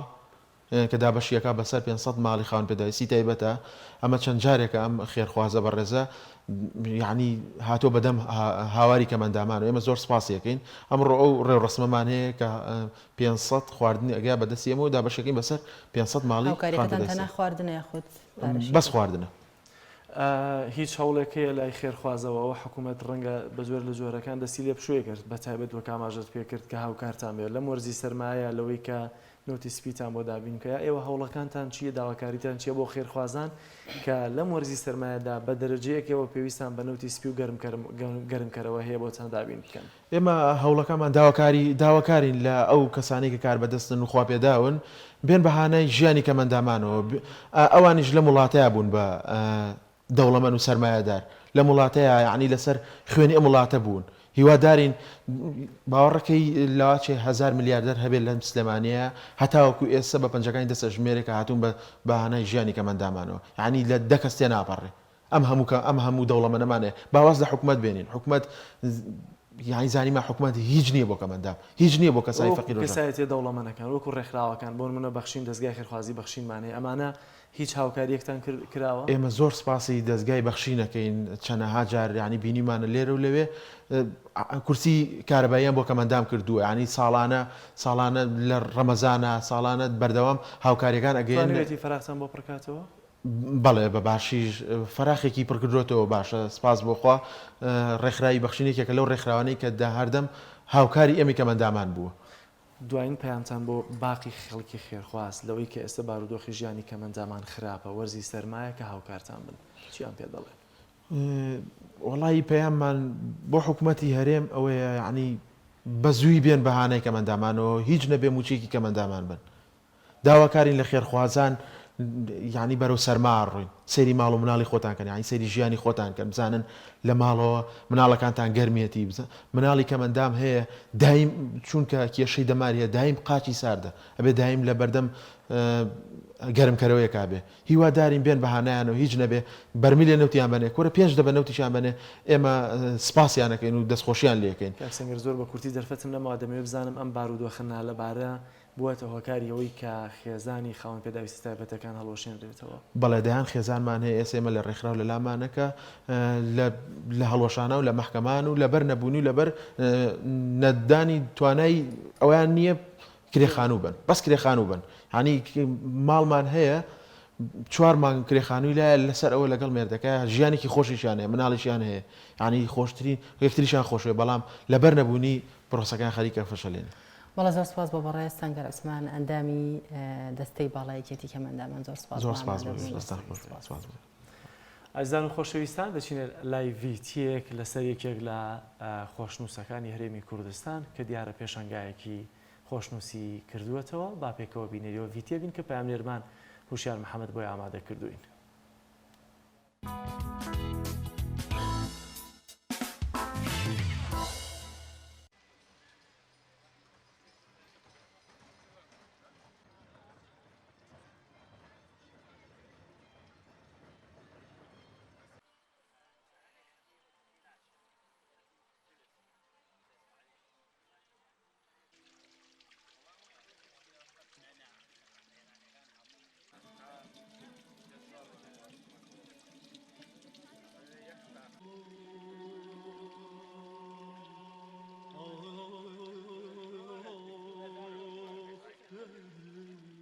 پێشانگاکە بریتە لە کۆمەڵی تابلۆی خۆشنووسی بە سوپاسەوە سنتەری گەنجانی دەربەنی خان هەستاون بە ئامادەکردن و ڕێخستنی پیشانگاکە زۆر سوپاسیانەکەم. تابلۆکان هەموو جۆرە خەتەکانی تایە،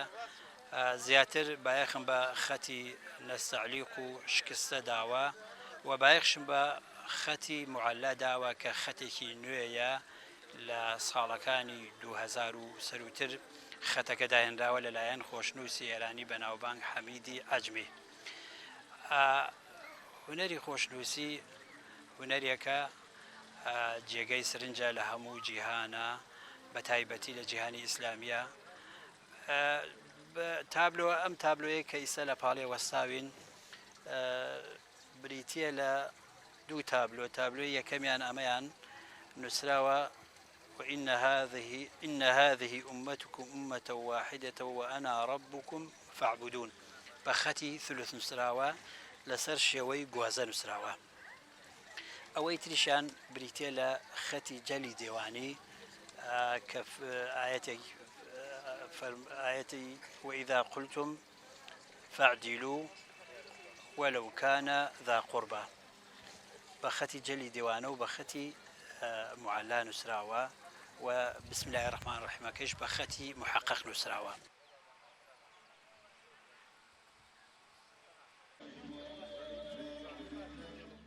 ئەم کارانەی کارێکی تەکنیکی تازە و جوان بوون بەلای منەوە جێگای دەستخۆشیە. هیوادارین هەمیشە بەردەوام بێ، هەمیشە لە کاری جوانە کاری هونەری جوان پێشکەش بکە. کاری هونەری ئێستا لەم کاتی ئێمەدا بەڕاستی فرامۆش کراوە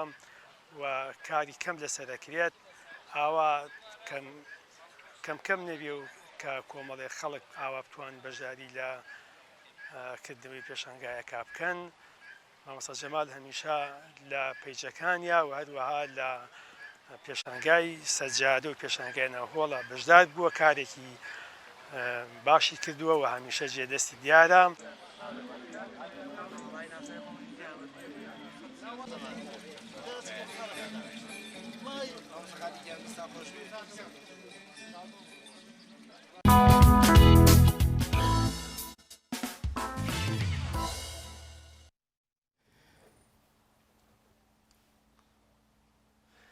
بینەرانی ئازیزتەوەری سێمی بەرنامەکەمان بەپێی دەرفەت قسە لەسەر بارودۆخی بەنداوەکان دەکەین. بە تایبەتی دەچینە سەرەوەی کە ئێستا تا دێت ڕێژەی بارانبارین زیاتر دەبێت، با بزانین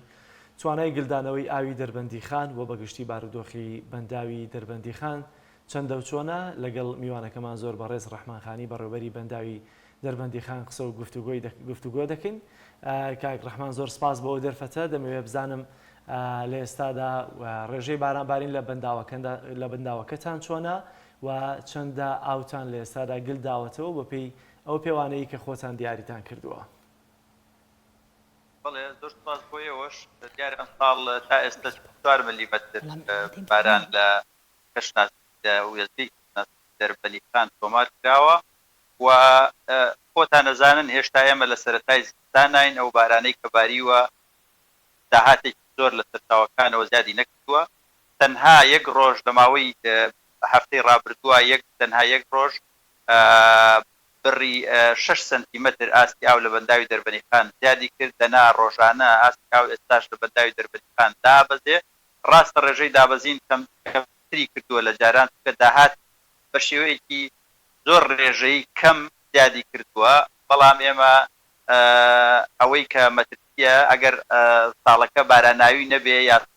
ساڵەکە لافاوی نەبێ یا ئاوێکی زۆر سەرچاوەکانەوە ڕوو لە بەنداوی دەربەتیخان نەکا ڕەنگە بەهۆی ئەو بەنداوانەی لە ئێران دروستکراون یا ئەو تونێلەی کە لە خواروی بەنداوی داریانەوە ئاوی سیروان ئەگوێزێتەوە بۆ دیوی خۆیان ئاستی ئاو یا ئاستی داهاتی ئاو لە سەرچاوەکانەوە لە ساڵانی پێشوو کەمتر بێتەوە ئەم ساڵ. بارانبارین زۆر بێ ئایا ئێوە هیچ مەترسیە هیچ ترسێکتان لەسەر بەنداوەکە نییە؟ لە ڕاستیە ئێمە تەواوی ئامادەسازیمان هەیە بۆ کۆکردنەوەی ئاو و ئەتوانین بەنداوەکە پڕکەین بەبێ هیچ کێشەیەک و هەندێک دەرەروزیان کاتی خۆی بەهۆی مەلەزەکەەوە لە بەنداوی دەربەنیخان ڕوویدا بوو ئێمە بەشێکی زۆریمان تا کردوێتەوە و بەشێکی ماون کە ئێمە لەبەر بێبوددەیی و لەبەر ئەو وەزعە داراییە خراپەی کە بەسەر هەرێم و عێراقا هاتووە نەمانتوانیوە چاکیان کەینەوە بەڵام ئەوە ڕێگر نین لە کۆکردنەوەی ئاو و ئێمە لە پەیوەندیین لەگەڵ لایەنی عێراقی و لایەنی هەرێمیستان وعدیان داوینێ کە ئەو بودجەیەکمان بۆ سەرف بکەن بۆ هەندێک لەو کێشانەی کە ماون لە بەنداوی دەربەنیخان تارەستیان. ئایا ئێوە هیچ ئامادەکاریەکتان کردووە بۆ ئەوەی خوا نەخواستە ئەگەر لە هەر حاڵەتێکە حاڵەتێکی نەخوازرا و ڕووبات کە هیچ مەترسیەک دروست نەبێت؟ بەڵێ ئێمە هەموو ئامادەسازیەکمان کردووە بۆ کۆکردنەوەی ئاو لەم ساڵا کە لە ئێستەوە دەست پێکە تا ئەگاتە کۆتاییمان پێێن و ئێمە باشمان لە بەردەما ماوە هیوادارین ئەم ساڵێکی باراناوی بێ وەکو ساڵی پار نەبێت کە ساڵی پار لە ڕاستیە داهاتی ئاو لە سەرچاوەکانەوە زۆر کەم بۆ بەنداوی دەربەنیخان بۆیە نەمانتوانی ساڵی پار بەنداوەکە پڕ بکەین بەڵام ئەم ساڵ هیوادارین کە ساڵێکی تەڕ و باراناوی بێ بۆی ئێمە بتوانین داهاتێکی باشمان بۆ بێ و لایەنی ئێرانی شاوکارمان بن بۆی ئاوێک بەردەنەوە ئاوێکی زیاتر بەردەنەوە بۆ بەنداوی دەربەنیخان بۆی ئێمە بتوانین بۆ ساڵی ئایندە بەنداوەکە بە فڕی پێویستەکانی خەڵکی خۆمانی لێدابین بکەین. بەراورد بە ساڵی ڕابردوو ئاو لە بەنداوەکەتانە چۆنە ئەم ساڵ؟ بەڵێ دیارە نزیکەی 150 ملیۆنێک مەترسیەجار لە بەنداوەکان ساڵ ئاو کەمترە لە ساڵی پار و کاکاتە 3 مەترونی و بەرزی 3 مەترنی و ئاستی ئاو ئێستا لە ساڵی پار ئەمڕۆ کەمترە. چۆنێتی بەردانەوەی ئاو لە بەنداوەکەتاندا چۆنە بۆ نمونە لە چ کاتێکدا ئێوە ئەتوانن بەنداوەکەتان بربنەوە؟ ئێمە ئێستا ئەوەی کە هەمانە بەرنامە بۆ ئەم مانگە بۆ مانگیان 50 مەترسیەجار لە تورکیەکە ئاو بەرەدەینەوە و نزیکەی 40 مێگاوات کارەبا لە وێزگەی کارۆاوی بەنداوی دەربەنیخان بەرهەم دێت و ئەو ئاوەش بۆ ئەم وەرزە گونجاوە بۆ پێویستەکانی خەڵکی دەخواروی بەنداوی دەربەنیخانەوە ناوچەکانی گەرمیانەوە و ناوچانی پشتیان بە ئاوی سیروان بەستووە. کاک ڕەحمان موچەی 3 مانگی کارمەندانی بەنداوی دەربەندیخان نەدرا لە ئێستادا کێ دابینی دەکات؟ کێ یارمەتی کارمەندانی بەنداوەکە؟ ڕاستیە ئەو موچەیە کاتی خۆی حکوومەتی هەرێم دابین کرد و دواتریش حکوومەتی عێراق ڕەزامەندیدا کە تا کۆتایی ساڵ موچەی بەنداوەکان بدات تا ئەوەندەی ئەو کێشانەی کە هەن لە نێوان هەرێم و بەغایە چارەسەرەکرێن تا ئێستا نازانین ئەو کێشانە پێش تا تاق نەبوونەتەوە بەلایەکە و لیژنە تەشکیل کراوە لە هەردوودا بۆ ئەوەی ئەو کێشانە چارەسەر بکرێن بەڵام هێشتا ئێمە لە چاوەڕوانی ئەوین تا کۆتایی ساڵ ئەو کێشانە چارەسەر بێ بۆ ئەوەی جارێکی تر موچەی کارمەندی بەنداوەکان کە شەو ڕۆژ ئێشەگری بەنداوەکانن بێ موچە نەبن یا ئەو وەزعانیان بەسەرانێ لە کاتی خۆیان کە تووشی هات. زۆر باشە کاک ڕەحمان باست لە سوود وەرگرتن لە ئاوی بە بەنداوی دەربەندیخان کرد دەمەوێت بزانم ئەو سوودانە چین کە خەڵکی خۆمان بەگشتی وەک باست کرد سوود لە بەنداوەکە دەبینن لە نمونەی ئەوەی کە ئەو کاتێ ئاو بەردەدرێتەوە سوود بۆ جوتیاران هەیە و بە تایبەتیش بەرهێنانی کارەبا بەگشتی ئەو سوودانە چین کە لە بەنداوەکەیان دەبینرێت. بەڵێ دیارە وەکو خۆش ئاماژەت پێ کرد ینی لە خواروی بەنداوی دەربەنیخانەوە شار و شارۆچکەیەکی زۆر هەن و ئاوی خواردنەوەی سەرەکییان لەسەر بەنداوی دەربەنیخانە جگە لە با بڵێن کشت و کاڵ و ئاودێری کە کۆمەڵێک پرۆژەی لێیە کە بۆ ئاودێری و کشت و کاڵ لە ناوچەکانی خواروی بەنداوی دەربەنیخان بەکارهێنرێت و هەروەها ئێمە ئەبێ ئەوەش بدانین کە بەنداوی حەمرین کە بەنداوێکی گەورەیە ئەویش پشتی بە ئاوی بەنداوی دەربەنی خان بەستووە و ناوچەیەکی فراوانی دیالە و بە پشت بۆ ئاوا بەستێ و ئەگەر ئاوی بەنداوی دەربەنی خان نەبێ ئەو ناوچەیە بەڕاستی تووشی کێشەی گەورەی با بڵێن مرۆیی و هەروەها ئابووری ئەبنەوە گەنە ئاوی خواردنەوە بێ ئاوی خواردنەوەیان دەبێ و هەروەها ئاویان بۆ ئەو پرۆژە زەخمانەی ئاودێری کە لە ناوچەکەیان هەیە باخوبەراوێکی زۆر هەیە بزرەمەنیەکی زۆر لە ناوچەی دیالە هەیە کە لە سەرتاسەری عێراق ئاوێنەی نییە و هەروەها تا ئەگاتە بەغاش پشتیان بەو ئاوە بەستووە جگە لە بەرەمێنانی کارەبا کە ئێمە وەکو ناتێکی عەرەزی بەرەمێنانی کارەباش یەکێکە لە سوودەکانی بەنداوی دەربەنی خان بەڵام لە ڕاستیە بەنداوی دەربەنی خان نزیکەی 2 بۆ 2.5 ملیۆن خەڵک لە خواروی بەنداوەکە و پشتیان بە ئاوی بەنداوی دەربەنی خان. کاک ڕحمان باست لە دابینکردنی ئاوی خواردنەوە کرد بۆ هاوڵاتیان و لە هەمان کاتا دەنگۆی ئەوە هەیە و قسەیەش دەوترێت کە هەندێک ئاوەڕۆی شوێن دەڕژێتە ناو بەنداوەکەەوە ئایا ئەوەندەی زانیاریتان هەبێ ئەمە تا چەندە ڕاستە؟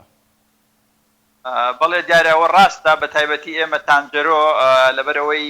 ئاوەڕۆ و پاشەڕۆی سلێمانی ئەڕژێتە ناو تانجەرۆ و لێ شۆڕێتە ناو دەربەنی خان بەنداوی دەربەنی خانەوە و هەروەها شار و شارۆچکەکانی تریش لەبەرەوەی چارەسەری پێویست بۆ ئاوەڕۆکان نەکراوە ئاوەکە ڕژێتە ناو تانجەرۆ لێشۆ بۆ بەنداوی دەربەنی خان بە دنیایەوە ئەوانە کاریگەریان هەیە بۆ سەر پیسکردنی ئاوی دەریاچەی دەربەنی خان و هەروەها لە ڕاستیە لەم وەرزانەدا کە ئاو لە بەنداوەکانە نزمە ڕێژەی پیسبوون لە دەریاچەکانە لە ئاوی دەریاچەکانە زیاترە بێ و ئەوەش بەڕاستی پێویستە لە سەرچاوەکانەوە چارەسەر بکرێت کە پێویستی بەوەیە ئەو پرۆژەیە کە لە سلێمانی بەتەمان جێبەجێی کەن یا لە جێبەجێکردنایە پرۆژەی ڕیسایکلین و چارەسەرکردنی ئەو ئاوەڕۆیانە پێویستە پەلەی لێ بکرێ بۆ ئەوەی سەرچاوەکانمان بە پاکی بپارێزین بۆی ئاوی دەریاچەکە بپارێزرێ لەوێشەوە ئەو ئاوەی کە بەرت دێتەوە بۆ هاوڵاتیان تا ڕادەیەک ئاوێکی گونجاو بێ بۆ ئەوەی بتوانرێ چارەسەر بکرێ بۆ خواردنەوە. زۆر باشە کاک ڕحمان بەگشتی توانای گلدانەوەی ئاوی بەنداوی دەربەندی خان چەند توانای گلدانەوەی ئاوی هەیە و لە هەمان کاتە ئایا لە ئێستادا دەتوانن ئەو ڕێژەیە گل بدەنەوە گەر وەرزی بارانبارین یا گەر ڕێژەی بارانبارین باش بێت چونکە 3 ساڵ لەمەوە پێشکە بوومە لەرزەکە لە دەربەندی خانیدا هەندێک زیانی بە بەنداوەکەدا ئایا هیچ نۆژەنیشتان کردوێتەوە یا پێویست بە نۆژەنکردنەوە دەکات؟ بەڵێ دیارە لە ئێستادا دوای 6 ساڵ لە دروستکردنی بەنداوی دەربەنی خان توانای گلدانەوەی ئاوی 2 ملیار و 600 میلیۆن مەتر تێجایە و ئێمە ئێستعدادی تەواومان هەیە کە بتوانین ئەو کەمی ئاوە ئەگەر وەرزی بارانبارین داهاتی ئاو زۆر بێ لە سەرچاوەکانەوە ئەم ساڵە توانین پڕیکەین کە ئێمە ساڵی پارنە پێرار بەهۆی لافاوە بەهۆی ئەوە زۆرەی کە هەبوو ئێمە توانیمان تا ڕادەیەک ئاست ئاو لە بەنداوی دەربەنی خان بگەێنینە بەرزترین ئاست و ئاوی زۆر گلدەینەوە بۆی ئەم ساڵیش بە هەمان شێوە توانای گلدانەوەی ئاوی پڕ بە بەنداوەکەمان هەیە و بە دڵنیایەوە ئێمە ئامادەسازیمان کردووە بۆ پێشوازکردن لە وەرزی خەزمکردنی ئاو. زۆر باشە واتە ئێستا هیچ مەترسیەک لەسەر بەنداوی دەربەندی خان نییە کەواتە پێویستان بەچی هەیە لە هەم لە ڕووی لۆجستیەوە لەوەی کار بکەن و هەم لە ڕوویەوەی کە معنەویەن کارمەندەکانتان پێویستیان پێیەتی چونکە پێم وایە گەر هەڵەنە هەندێک کارمەندان خانەنشین بووە پێویستان بە کارمەندی نوێش هەیە. بە دڵنیایەوە ئێمە ماوەیەکی زۆرە هەموو کارمەندانمان بە تایبەتی خەڵکی شارەزا و کارمەندی دێرین و ئەوانەمان کە شارەزایەکی باشیان هەیە خانەنشین ئەبن و تا ئێستا هیچ کەسێک بۆ بەنداوەکان و بۆ شوێنی تریش دانەمەزراوە بەڕاستی پێویستە ئەمە لە ڕێی پرۆسێسێکەوە ئەو دەسا و دەستکردنە ئەو دەسا و دەستکردنەی خبرە جێبەجێ بکرێت بۆ ئەوەی لە ئایندەیە تووشی بۆشایی تەکنیکی نەبێتەوە بەنداوەکان کە بەنداوەکان وەکو ئەزانرێ منشعاتی گرنگن و پرۆژەی استراتیژین پێویست بە خبرە و ئەندازیار و خەڵکی شارەزا هەیە بۆی بتوانێت سەلامەتی بەنداوەکە بپارێزیە سەلامەتی تەشغیلی بەنداوەکە بپارێزیە و لە ڕاستیە ئێمە ناڵێم کێشە لە بەنداوەکە نەماوە چونکە تا ئێستش کێشە لە بەنداوەکە هەیە بەڵام ئەو کێشانە ڕێگر نین لە ئێمە لە خەزمکردنی ئاو لە گلدانەوەی ئاو ئێمە بەردەوامین لەگەڵ لایەنی عێراقی و لایەنی هەرێمی کوردستان و بەڕێوەبەرایەتی بەنداوەکان و وەزارەتی کشتوکاڵ و سەرچاوەکانی ئاو بۆ ئەوەی بودجە بۆ بەنداوی دەربەنی خان تەرخان کرێ بۆ ئەوەی ئەو کێشانەی کە لە بوومەلەرزەکەی ڕوویان داوە یا پێشووتر هەبوو لە بەنداوەکە بە تایبەتی بەواباتەکان و هەر سپیڵوەیە ئەندەی کە تەمامەکانە ئەو کێشانەی کە هەمانن لە قمەی سەردەکە لە کرێستی سەردەکە ئەوانە هەمووی چارەسەر بکەین و بۆ ئەوەی ئەو تەمەنە زۆرەی کە لە بەنداوی دەربەنی خان هەیەی ئێمە بەدەمیەوە بین بۆ ئەوەی نەهێڵین ئەو عمرەی کاریگەری هەبێ بۆ سەر سەلامەتی بەنداوە. زۆر باشە. ئێوە هیچ بوجەیەکی تایبەت تەرخانکراو هەیە بۆ بەنداوەکەتان ئیدی ماگانە بێت یاخۆت ساڵانە چکەوە ڕەنگە بەردەوامی پێویستان بە